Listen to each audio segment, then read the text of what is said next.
أعوذ بالله من الشيطان الرجيم.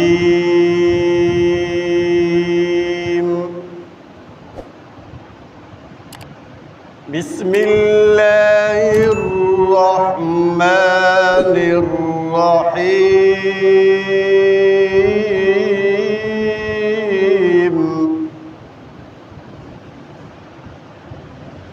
فلا صدق ولا صلى ولكن كذب وتولى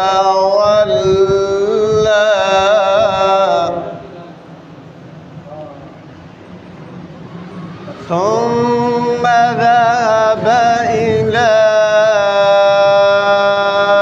أهله يتمطى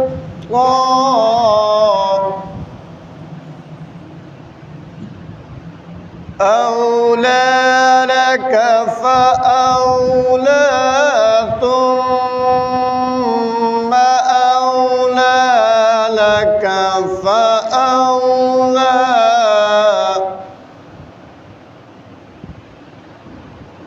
أيحسب الإنسان أن يترك سدى ألم يكن نطفة من مني يمنى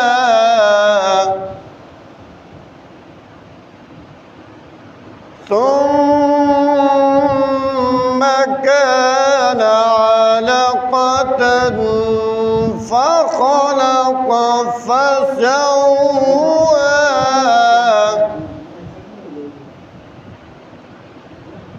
فجعل منه الزوجين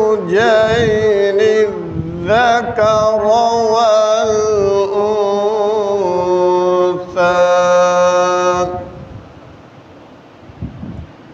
أليس ذلك بقادر على